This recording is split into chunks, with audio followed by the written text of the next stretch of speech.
Here is the third piece. Your driver license can be suspended if the fine is not paid within 90 days, and a single suspension makes it harder to renew or extend many visas that depend on active employment. Here is the fourth and most serious piece for our community. Certain traffic violations can show up in an immigration file when the Department of Homeland Security pulls your record during a green card renewal or a citizenship interview.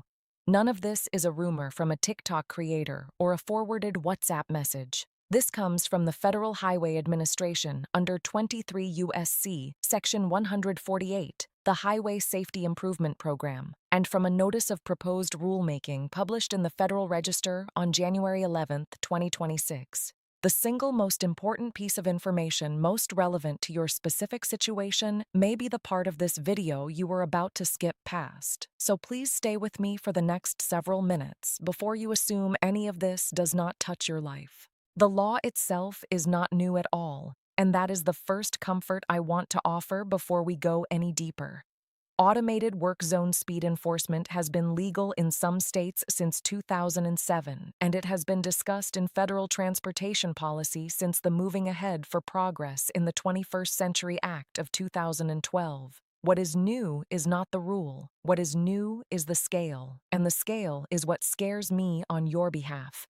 Under the Infrastructure Investment and Jobs Act, signed into law on November 15, 2021, Congress allocated $4 billion specifically for highway work zone safety through fiscal year 2026. That $4 billion is what paid for the cameras, what paid for the installation crews, and what paid for the back-office processing systems that now begin receiving tickets tomorrow morning. The federal program sits inside 23 U.S.C. Section 148, the Highway Safety Improvement Program, and the federal funding flows through the Federal Highway Administration, which is the agency inside the United States Department of Transportation that administers every interstate highway in this country. So when I say the cameras begin tomorrow, I am not guessing. I am reading the implementation timeline attached to a published Federal Register notice.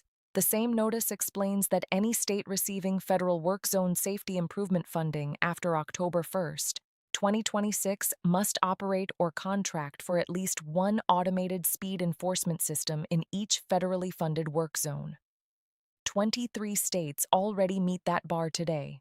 Tomorrow is when the cameras in those 23 states flip from standby to active ticket issuance. That, plain and simple, is what is happening. The rule has been on the books for years. The federal money has been set aside for years.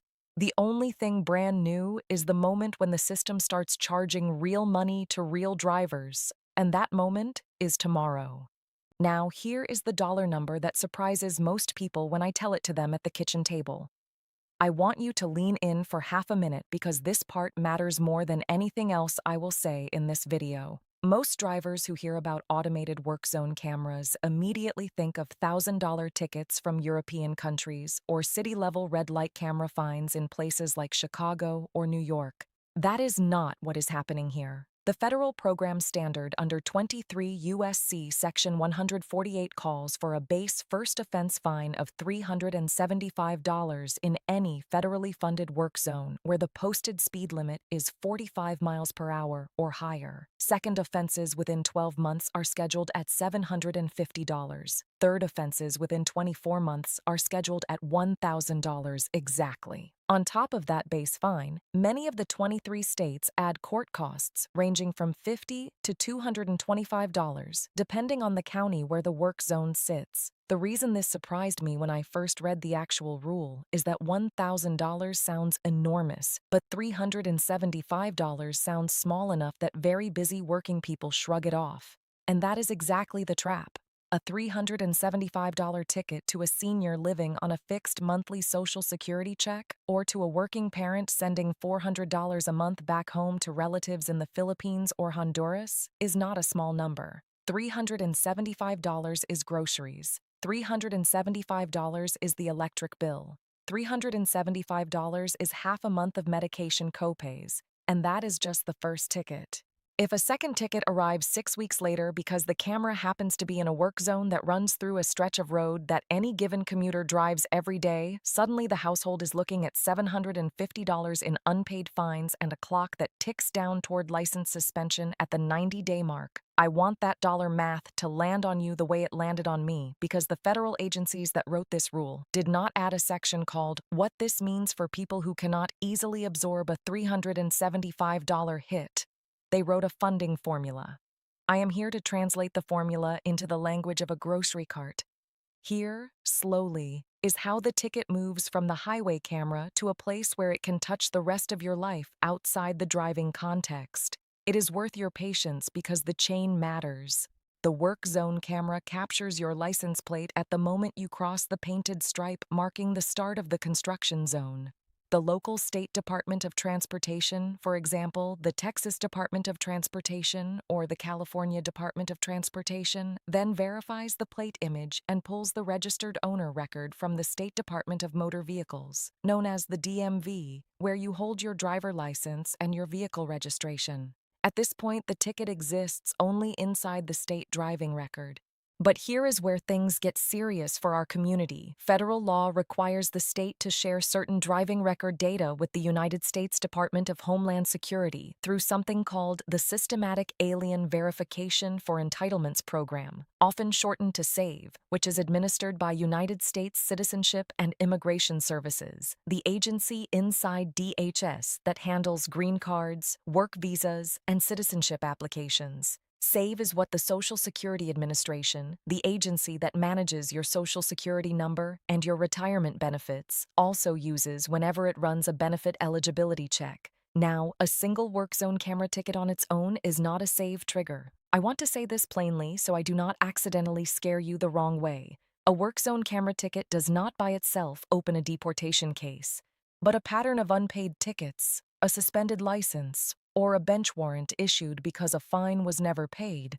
Those things can show up in the kinds of background reviews that immigration officers run during adjustment of status under Immigration and Nationality Act Section 245, during H-1B extensions, and during naturalization interviews under Immigration and Nationality Act Section 316. The Financial Crimes Enforcement Network, known as FinCEN and housed inside the United States Treasury Department, also cross-references driving records through banking compliance checks when you make recurring international money transfers of more than $3,000 in a single transaction, because the Currency Transaction Report, the CTR form, draws from the same data spine. None of this means a single ticket ruins your green card case, but it does mean the speed camera is connected, like it or not, to a federal data network that touches United States Citizenship and Immigration Services, the Department of Homeland Security, the Social Security Administration, and the Internal Revenue Service, all of them looking at the same computer record of your driving history.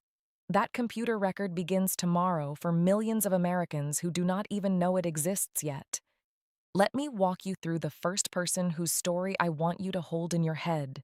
Her name is Rosa Hernandez, and I changed small identifying details. But the situation I describe is the kind that walks into immigration legal aid offices in cities like Houston, Phoenix, and Chicago every single week of every single year. Rosa is 61 years old. She came to the United States from Guatemala in 1998 and became a lawful permanent resident, which means she holds a green card, in 2003 under Immigration and Nationality Act Section 245. She works today as a certified nursing assistant at a hospital in suburban Dallas, Texas. Her weekly take-home pay is roughly $640 after taxes, and she sends $250 home every other week to her sister in Guatemala City, where her sister is raising Rosa's 2 teenage grandchildren. Rosa drives a 2014 Honda Civic, and she drives it every single day, 42 miles round trip, on Interstate 35 to reach her hospital job. Rosa is not a speeder. She has not had a moving violation in 18 years.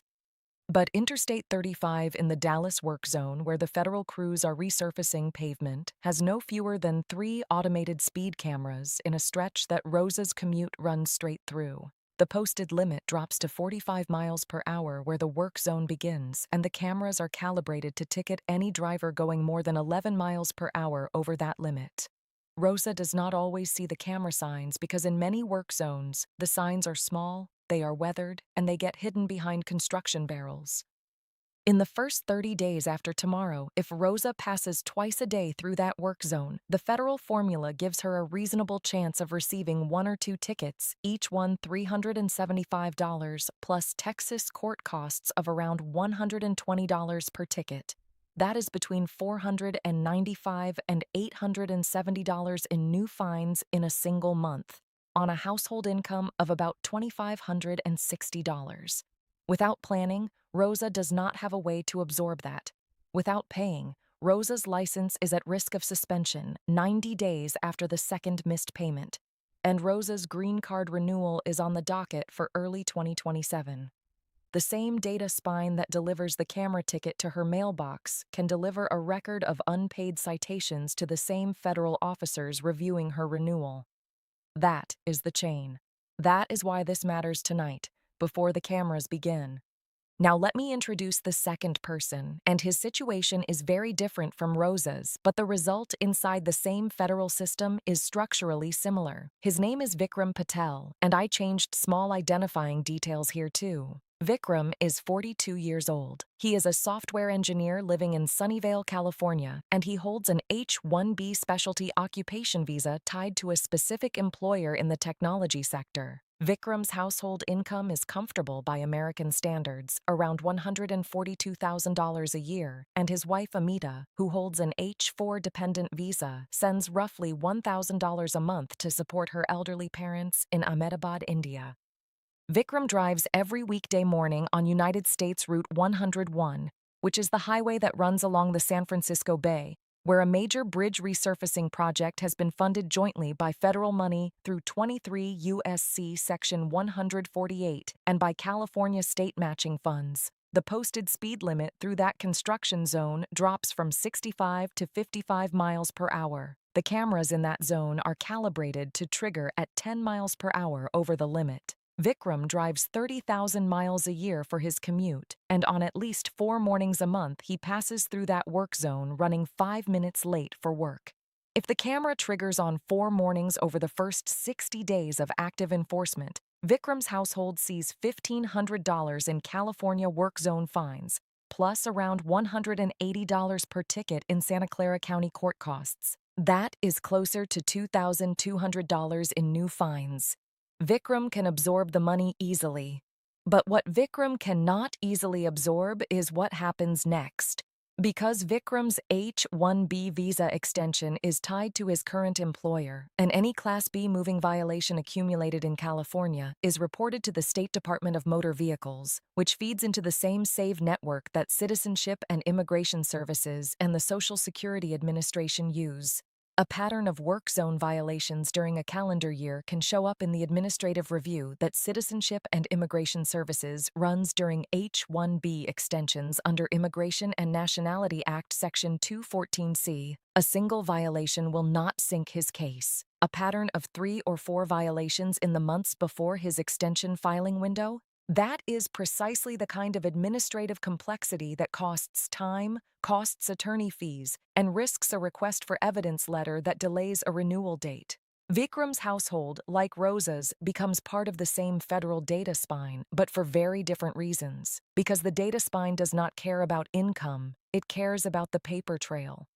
Let me explain what I mean when I say the burden of proof shifts against you in immigration court compared with what you might expect in regular traffic court. This distinction is the most quietly terrifying element of the new work zone camera system, and I want you to understand the difference before tomorrow morning. In a criminal case under the United States Constitution, including any criminal traffic case that threatens jail time, the government has to prove its case against you. The presumption is innocence. You do not have to prove that the camera was wrong. You do not have to prove that the speed limit sign was hidden. The state has to introduce evidence that convinces a judge or a jury beyond a reasonable doubt that you broke the rule.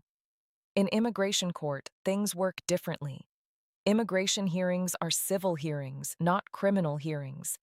The Department of Homeland Security and the Executive Office for Immigration Review, which is the federal court system that hears deportation cases, do not bear the same burden. They do not have to prove innocence is preserved. Instead, the person applying for a benefit, that is you, the applicant, has to prove that you are eligible, that your record is clean, that you have not accumulated the kind of administrative problems that give the officer a reason to question your good moral character under Immigration and Nationality Act, Section 316 for naturalization, or to deny an adjustment of status under Immigration and Nationality Act, Section 245. So when a federal officer reviewing your green card case sees 3 unpaid $375 work zone tickets sitting on your driving record, the burden falls on you to explain those tickets, to show they do not reflect a pattern of poor judgment, to show they were paid, and to show that no license suspension happened. The officer does not have to prove anything about your driving history. You do. And in the context of an already expensive and time-consuming immigration case, that burden shift can mean thousands of dollars in additional legal work, additional requests for evidence, and additional months of waiting. This is the silent engine behind the new camera enforcement. The cameras themselves write tickets to mailing addresses.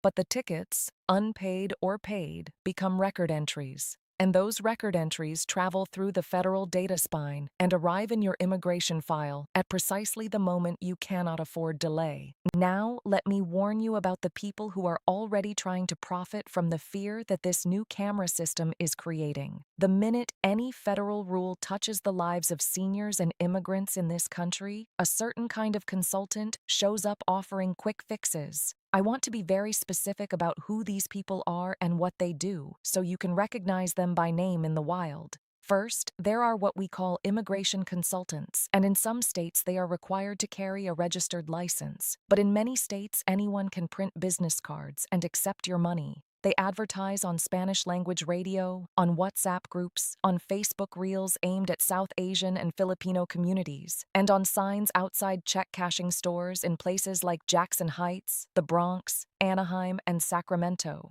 They promise to fix work zone camera tickets for a flat fee, often between $295 and $900, by writing letters to the State Department of Transportation that have no actual legal effect. They file fake driving school certificates from schools that do not exist. They submit false proof of income documents to county clerks hoping to reduce fines. Almost every one of these schemes can be detected by the state. Many are prosecuted under state fraud statutes, and the immigrant or senior who paid the consultant often ends up with the original fine still on the record, plus a new fraud case, plus an immigration issue that did not exist before.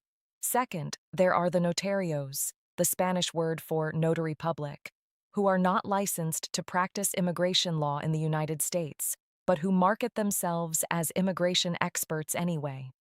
They tell frightened green card holders that a $375 ticket can hurt the case and that for an extra $200 they will fix the file. They cannot fix the file. The federal data spine is the federal data spine. Third, there are immigration attorneys who do genuinely good work, but who are willing to take unfair advantage of panic by advertising that you must hire them tonight before the cameras come online. No one must hire anyone tonight. The cameras come online tomorrow and they do not change the law that already existed. Calm planning beats panic every single time.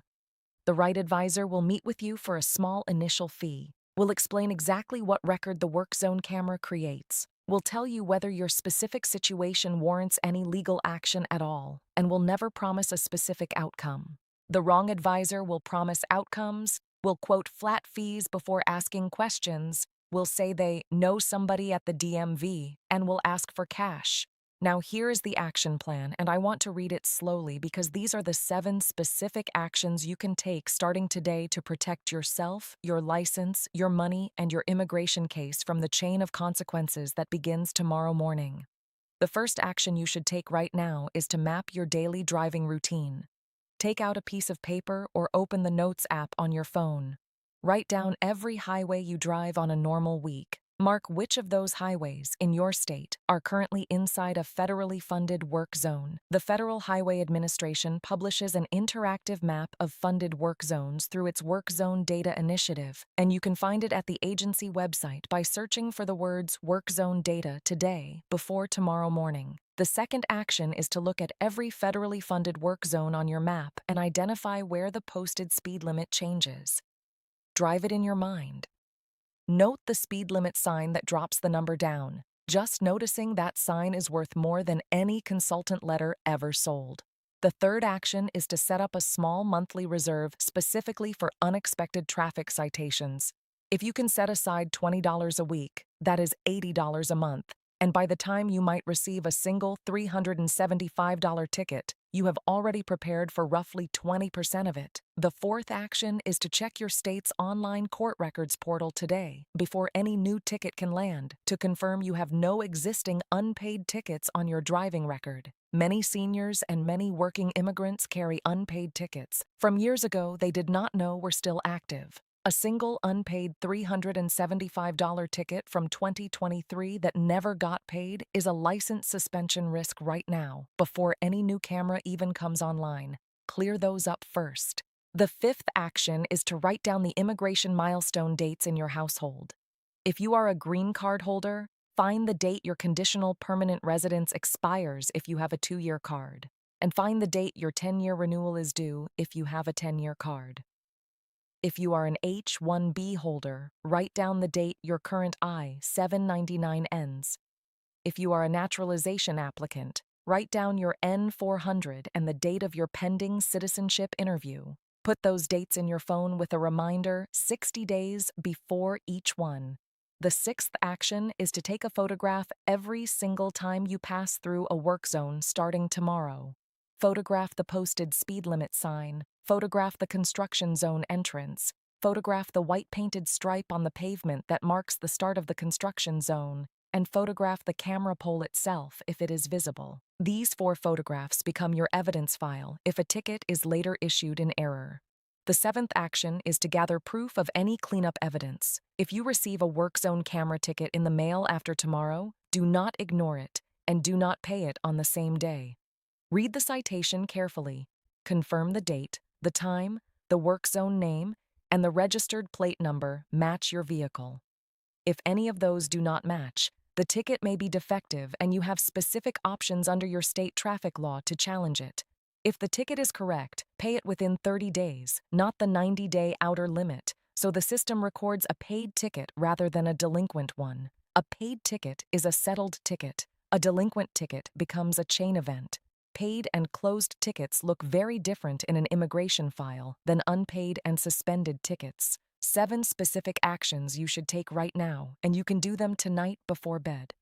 Tomorrow is not the moment that changes the law. The law has been on the books for years. Tomorrow is the moment that changes the way the law touches your daily life, your monthly budget, and the federal record that the Department of Homeland Security and the United States Citizenship and Immigration Services will eventually read. A camera is a small piece of equipment, but the ticket it writes, the court cost that follows, the registration entry it creates at the Department of Motor Vehicles, the save database it eventually reaches, and the immigration file it can quietly shape years later, all of that together is not a small piece of equipment. The cameras come online tomorrow morning at sunrise in 23 states, and they will run every single day in every single federally funded work zone until further notice from the Federal Highway Administration. So let me leave the fear where it belongs, in the past tense, by turning it into preparation right now, tonight, before you sleep. Preparation is a form of power, not panic. And that one thought is why I wanted to sit down and make this video for you this evening. Thank you for spending your evening with me here on this channel. If this video helped you understand what begins tomorrow on United States highways, please subscribe to the channel right now and turn on the little bell icon so you get the next video the moment it goes live. Because I cannot promise the next video will be about a federal rule at all. The next video will be about the question you leave in the comment section tonight. Tell me in the comments which applies to you, whether you are a green card holder who drives for work, an H-1B holder commuting through a work zone, a senior on Social Security who drives to your medical appointments, a naturalization applicant with a citizenship interview on the calendar, or a parent sending money home from a rideshare driving income, because the next topic I choose will be drawn directly from the most common situation you describe in the comments this week. And if you know one specific person in your life who drives through a highway work zone every day and would benefit from understanding this before tomorrow morning, please share this video with that one person tonight, even just over text. Because one share of the right video at the right moment can save a household from a chain of consequences that was never their fault in the first place. Preparation is power, and tomorrow morning we are prepared.